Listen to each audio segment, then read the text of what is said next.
recently I got an email off a subscriber asking me would I do an updated video of what sort of things is expected if you're going to use your car for the driving test rather than use an instructor car. So that's what I'm going to do.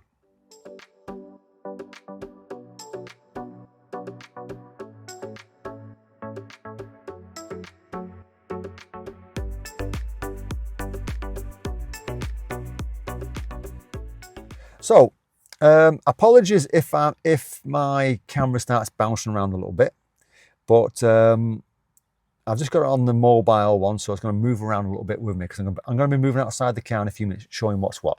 Now, when you walk over to the car with the examiner, they're going to check the outside of the car. But because I'm sat in the car, we'll do the inside first, just so you know what they're looking for. They're going to be making sure that you've got insurance on your car, because they're going to be asking you that. Is the car insured? Yes, it is. Great, that's fine. And when they walk over to the car, they're going to check your road tax and MOT by typing in your reg details onto the database. Don't ask me how they do that, but there's something to know. So that's what they're going to do when they type in your reg details, because if it's not MOT'd or no road tax, they're going to know, aren't they? And they probably won't take you at that point. Now, when they get in the car, there's a few things that they're going to check. So I'm just going to move the camera around a little bit, which is they're going to make sure there's head restraints on the passenger side, there's head restraints on the driver's side.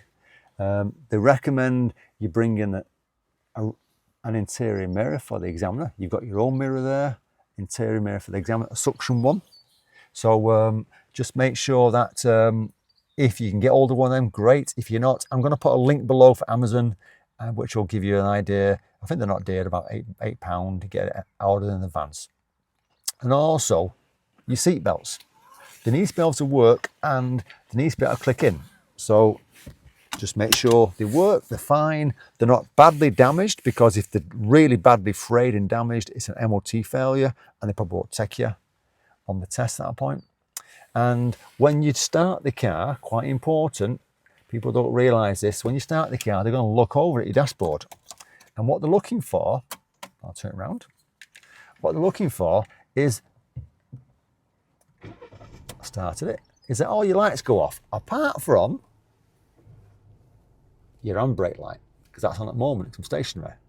Any other light that comes on, depending what it is, it could be an abandonment of test, because if it's an engine management light, it could be a problem.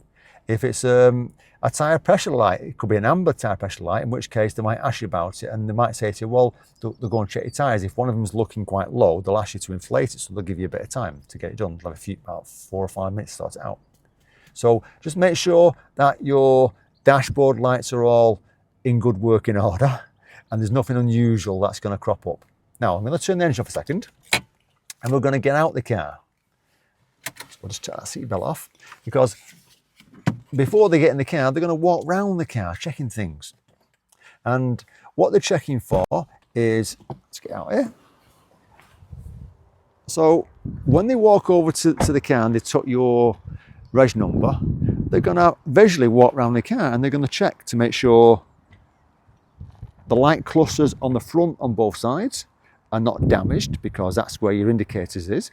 It doesn't matter so much about the indicator on the mirror, because that's an added extra, isn't it? The companies, it's a rear and front indicator should work. And at the back, the light clusters at the back, they're all working. There's no damage, because you need to make sure they're actually okay. And the fact that when you press the brake light comes on.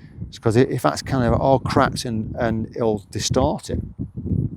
And the tyres, they're going to go around checking your 4 tyres. Now, they're not going to visually check it like I am. They're just going to look. And what they're looking for is there's no damage to the tyre that's on the sidewall. Because if it's got that big slit in it, that's not going to take you on test. And the tread, there's actually a decent tread. So they're going to check all 4 tyres.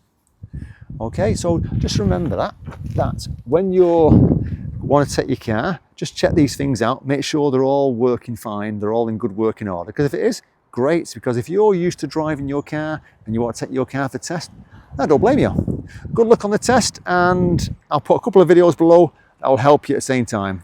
Take care, safe driving, all the best.